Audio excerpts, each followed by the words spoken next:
from? Okay, anyone can talk.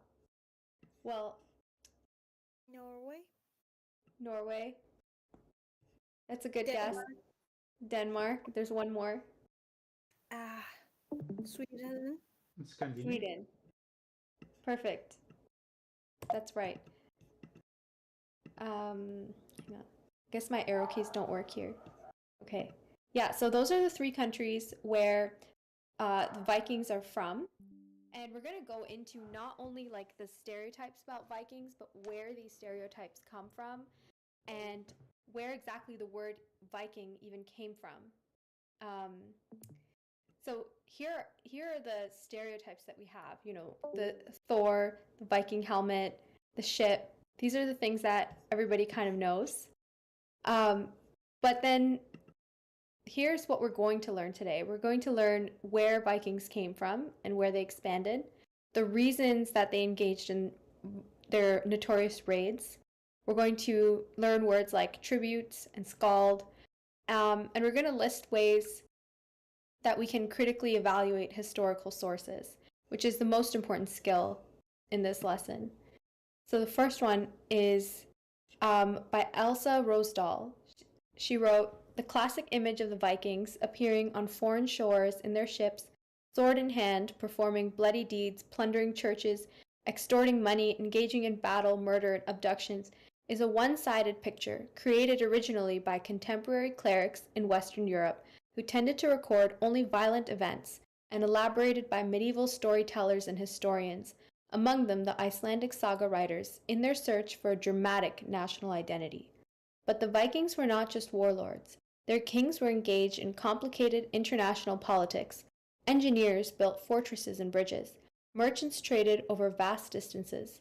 They were explorers who colonized hitherto uninhabited lands in the North Atlantic, the Faroes, Iceland, and Greenland, and they were the first Europeans to reach America around 1000 AD. So let's examine this as a historical document, because everything you read, you can't just take it for granted. So we go through some of these questions. 3 facts you learn about Vikings in this passage. I guess that's simpler to think about. You know, they have this reputation for plundering churches and murder and abductions. And another thing we learn is that they weren't just warlords, they were engaged in complex politics. And the third thing we learn is that they colonized a lot of uninhabited places.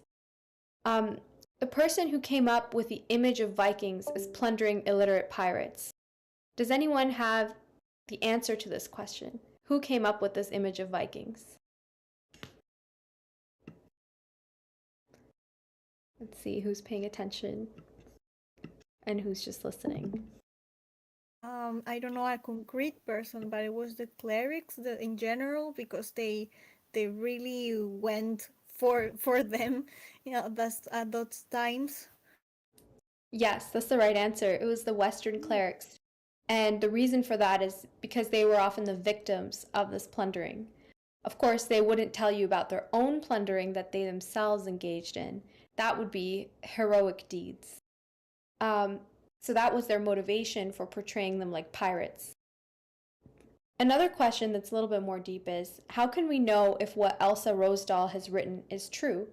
And what kind of evidence would we have to find to verify whether or not what she said is actually true, or if it's just, you know, another falsehood? What kind of historical evidence would we need? Let's see. Let's see if there's any historians in the group. Maybe some writings by the Vikings or people who actually lived with the Vikings. Yes, that's great. You would need some primary sources for historical evidence. So maybe some artifacts, some stories or poems written by the Vikings themselves, that would verify all of the things that Elsa Rosedal is saying here. That would help us to determine whether or not what she's saying is true. So you'd need information from both sides and also as a primary artifact. So here's another piece of historical evidence that we have. So this is, for example, in Regino's Chronicle, the entry for the year 892 records the following from a monastery. This is from a monastery. But when the Normans, the Vikings, went into the monastery in Prüm, they destroyed everything, killed some of the monks, slew most of the servants, and led the rest away prisoners.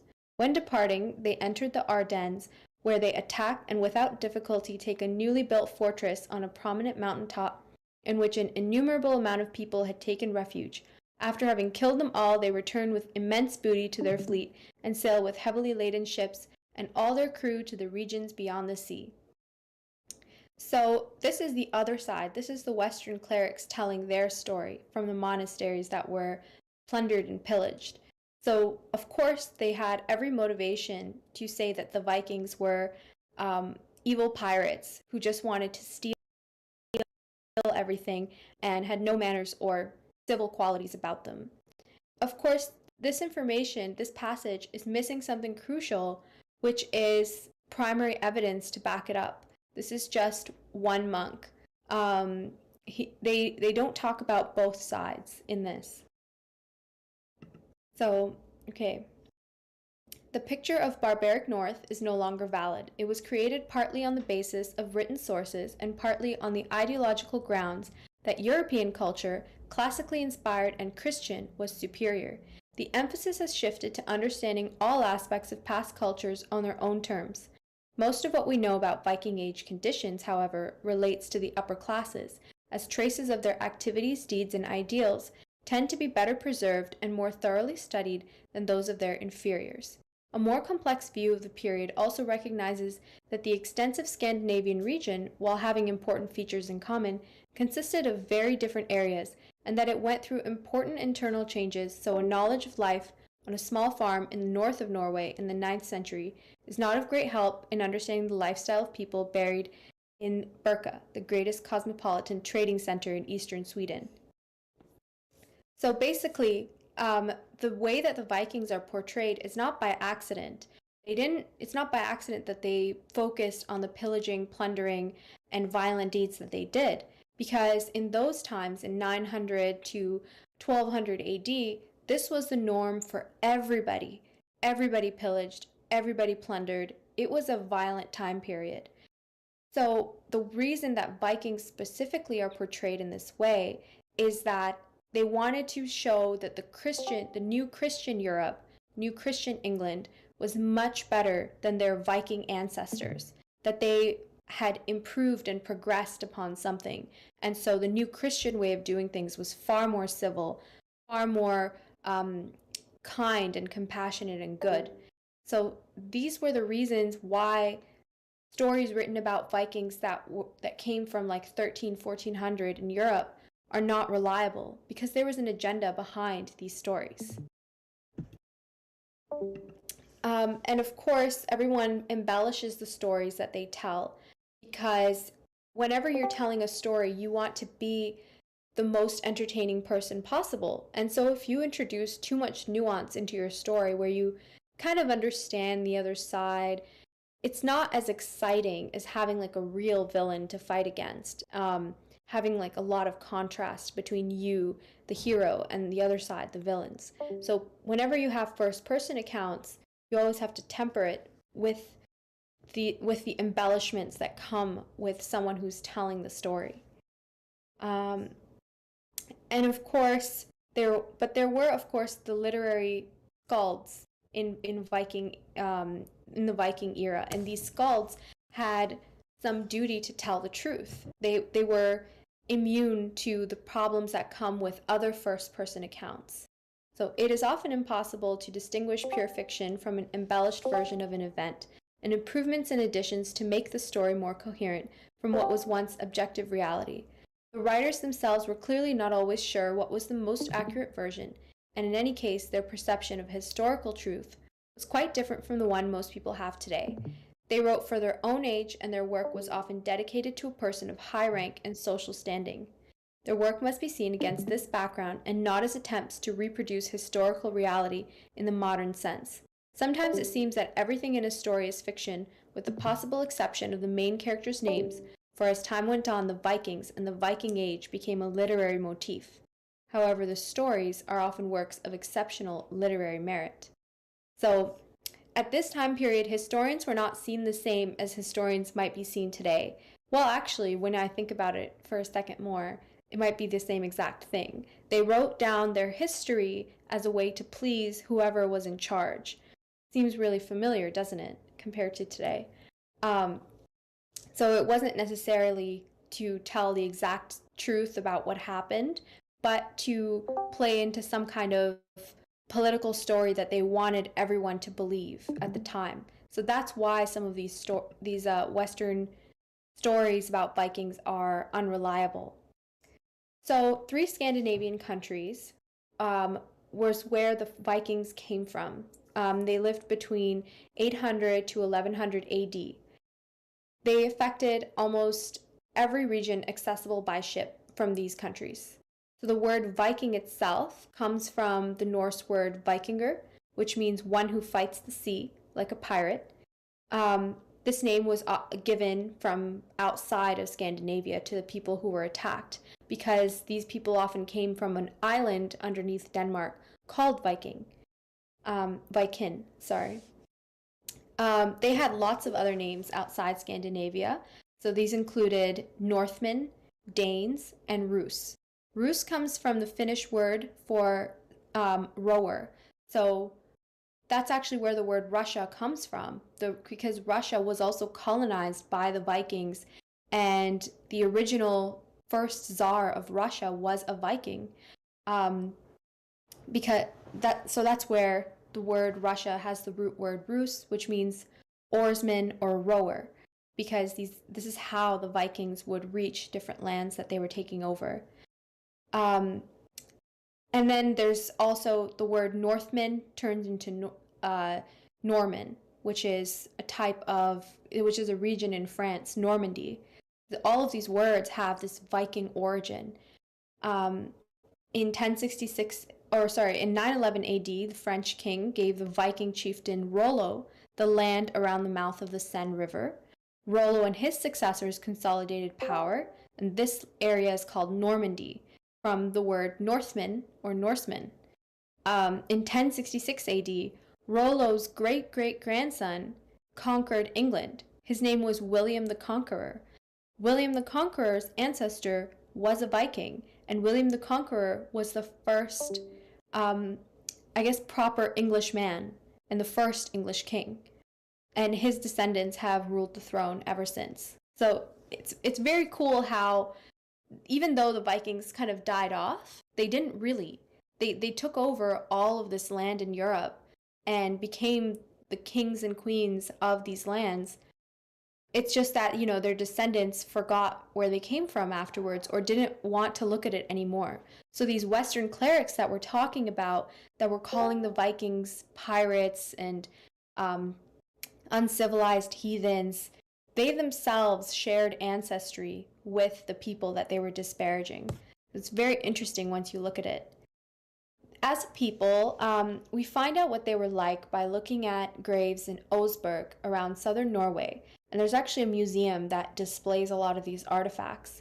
So they wore beautiful clothes, they had intricate braids, beautiful gowns. The men were always well groomed in the pictures. They had, elegant mustaches that were braided. They found combs both for men and women in these graves, not just among the nobility, but also among common people. They found nail cleaners, tweezers. There's evidence on the teeth and the skulls that were found that they used toothpicks. And they had a day for bathing that everybody obeyed, which was Saturday. People tended to be about the same height or taller than Scandinavians today and had no cavities or tooth problems. So they weren't savages like they're portrayed in Viking stories today. They weren't unkempt and unhygienic. They were actually far more hygienic than most other civilizations at this time period. And this is a version of primary evidence, because it's directly artifacts and images from their graves. A skald is a Nordic word for poet. Poets told stories about history, and poets were always a little bit different than the historians that we talked about. Many skaldic poems are reliable sources because they were handed down from generation to generation. And they would have to memorize the whole story. And the way that the poem was written would capture not just the events themselves, but also the feelings around it and the motivations in a much more reliable way than historians would, because historians often had to distort the story so that it wouldn't offend the king at that particular time. One skald that is Snorri, Snorri Sturluson is an important 12th century historian. That's why his name is Snorri. And he wrote this book called Hemskringla. Sorry, I can't pronounce that word, Hemskringla. And he explained why skaldic poets were so reliable. There were skalds at the court of the Norwegian king Harald Finehair around 900, whose poems the people know by heart even today, together with all the sagas about the kings who have the rules in Norway since his time. Although it be the fashion with skalds to praise most those in the presence they are standing, yet no one would dare to relate to a chief what he and all those who heard it knew to be false and imaginary, not a true account of his deeds, because that would be mockery, not praise. So among the skaldic tradition, it was actually a form of mockery to lie to a king in order to appease his sensibilities. And this tradition, I think, can definitely come back today. That would be great. And this is because poets had like an honor system that historians often didn't, and why so much truth is kept in art even when it becomes distorted in the history books. This is a painting by Viktor Vasnitsav about some Vikings, and it's like referring to the Viking roots of Russian people. This is some of their jewelry that's found in the grave. This is, there's lots of different ways to study history other than just reading poetry, reading secondary sources, textbooks, historians. You can also, do DNA tests of bones and teeth and hair that were left behind. You can look at grave paintings and engravings on artifacts. So now is the most interesting question. Why did the Vikings raid Europe? So some like to say that the Vikings raided Europe because Scandinavia ran out of space. Well, that's just not true. They had lots of space and lots of space to grow. It was, some say you wanted material wealth. Well, everybody wants material wealth. That's not sufficient to explain how this one small piece of land could inspire such great conquering ability in the people. What really happened is that in Scandinavia, they had developed trading routes with the rest of Western Europe. And whenever the people the sailors would go trade with Northern England, France, Germany, they would bring back a lot of valuable stuff with them. But when they went back, they had to pass through Denmark. And they had to pay a tax to the chief there. And these Danish chiefs would take a considerable amount of what these sailors had earned. And they began to think that that was unfair. So a lot of these sailors, they broke away from the Danish chief and decided that they're going to keep everything that they earned from these trades for themselves. And this is where Viking, the real Viking people began. Because then they decided, well, we're not just going to keep all of the gold and risk going back and it gets stolen. We're going to just settle in this new land with everything that we earn and form new settlements. And of course, that involved a lot of pillaging because you have to fight over places that you can live, villages, resources. And that's basically a brief history of why Viking expansion really occurred. they were escaping taxes, which is, again, another modern phenomenon showing up in 1,000 years ago. 500 AD was when commercial expansion really began in Western Europe, and you'll recall Viking expansion began in 900 AD. Produce from Scandinavia was highly praised in Western Europe, and so, of course, they wanted to benefit from it, especially the animal furs. And the best quality fur always comes from the places with the coldest winters. Because of this pressure to expand, because they couldn't really go back to their home, they had to learn how to build ships well and efficiently. And this pressure caused them to become some of the best seafarers, Navy people in all of Europe. And this gave them a lot of power. In fact, if you go to Norway today, you can see their ships in their museums. They are massive. They wanted to, so the Vikings did hit and run raids on trading centers, but also they teamed up with European kings to help them in battles. They would offer their soldiers, they would offer their technology, they would offer political help, money to European kings. And what they did is they actually got the European kings to fight against each other. And this was really beneficial to them because when they both lost a lot of money and they were indebted to the Vikings and they had lost, the Vikings would increasingly gain more and more power over lands in Europe and especially inland Europe. And this is how they slowly gained a lot of power because they had their eyes on the prize. So now let's do a little quiz to see who remembers everything from this lesson. What time period did the Vikings live? Let's see. Anyone remember? No? Okay. 9th century up until 12th century. Yeah, that's great. So, okay, question 2 is really easy. What 3 countries make up Scandinavia? Denmark, Norway, Sweden. So the Vikings, the Western clerics portrayed an image of the Vikings as being pirates, uncultured heathens, and their goal in writing down this history was to make them look bad and to make Christianity and Christian societies look good. And what is a skald? Let's see if anyone remembers. That was the newest word that I learned when I was learning this. Poet. Poet.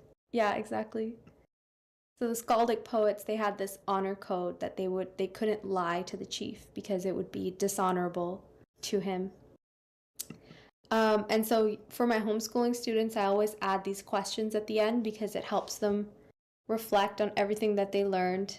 They feel really good when they answer all the questions right. Yeah, so why don't I ask people in the audience who listened to the whole presentation, what was the coolest new thing that you learned about Vikings that you didn't know already?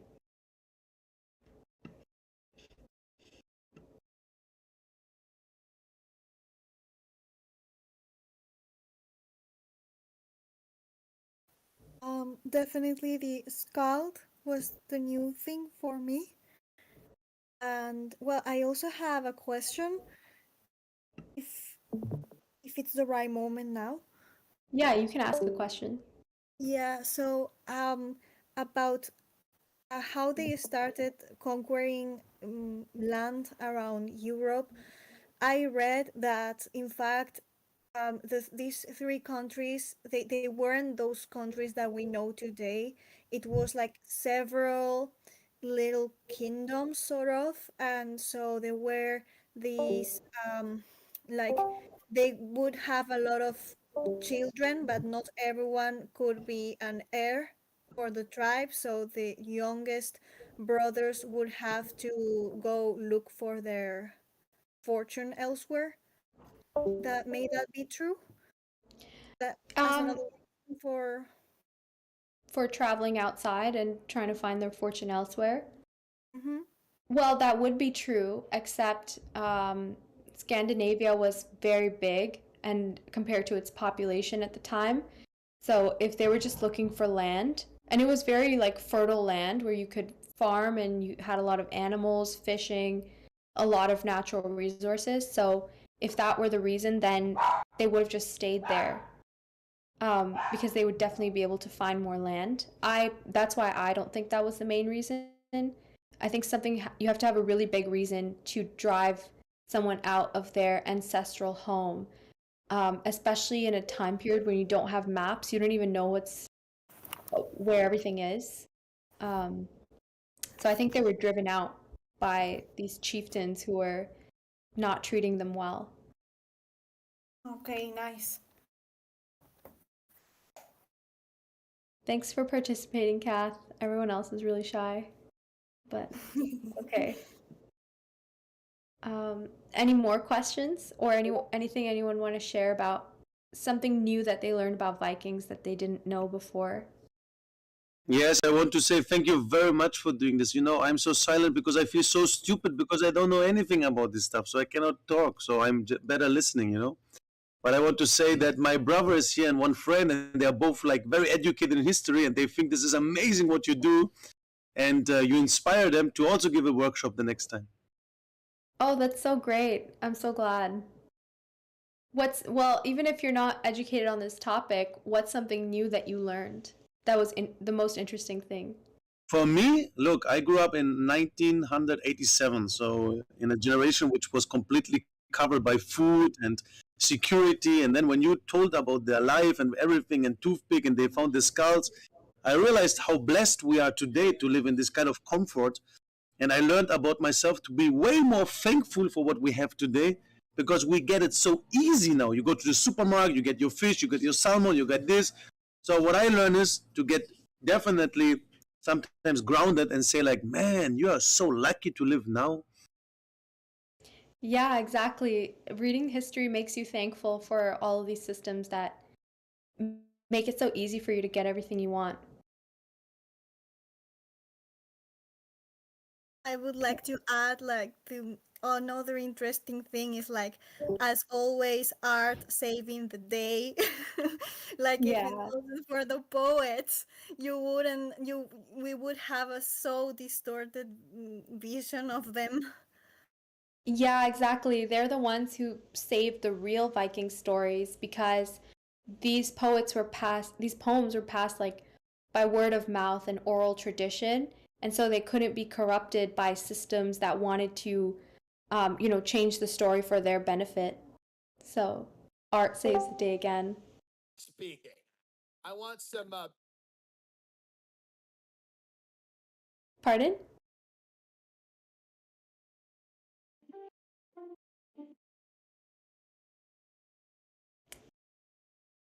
Okay. I think the bat was trying to talk, but Bat Boyd 69. Okay, he's gone. Um, yeah, well, thanks everyone for listening. And if you want to share anything more interesting that you found about this lesson, you can put it in the chat. And I hope you enjoyed the lesson. Yes, I really enjoyed. Really, thank you very much for offering this to our community. Very, very cool, my friends. Congratulations. Yeah, very interesting. I love this topic. I would add another interesting way to studying history would be studying fashion history, like really um the the dress and how it evolved says a lot about a culture, and yeah, I am obsessed with that topic. So yeah, I think it's very interesting to see how they dressed. And for example, there are a lot of feminine garments that we actually stole from guys, and yeah, it says a lot about lifestyle and the economics even. Yeah, it says a lot about biology too, because for most of history, the man was more well adorned than the woman, like wearing more stuff. And then slowly, slowly, it turned to the opposite. So interesting. Yes, and also at the beginning of the medieval times, the tunics, the dresses, actually the word dress was for the clothing in general, not for the female garment. And at the beginning, when there were mostly men managing the clothing market in Europe, it was quite unisex actually. You didn't have like marking of the waistline and so on. It was simple, plain, and practical. And then at some point women start to enter the clothing business, let's say, the fabric business, and that's when we start to have more waistline and the beginning of the corset stays and so on. So it's really really funny because it's said that it's something that is imposed by men, but actually it isn't. It's us who love to show off our waists, and it's just it's so fun. It really, Yeah. when you know those things, you realize, oh, okay, that's where it really comes from. Yeah, exactly. Like even the heels. We think heels are a feminine thing, but then in a lot of for most of like French Baroque period, it was the men who were wearing heels because they Yes, wanted to yes. seem taller. Yes, we women stole a lot of things from you guys. Yeah, We guys discover the things and then girls steal them. yeah, because we Classic. found it like yes. Okay. Thanks for listening, everyone. I hope you enjoyed a little bit of education today. Thanks to you.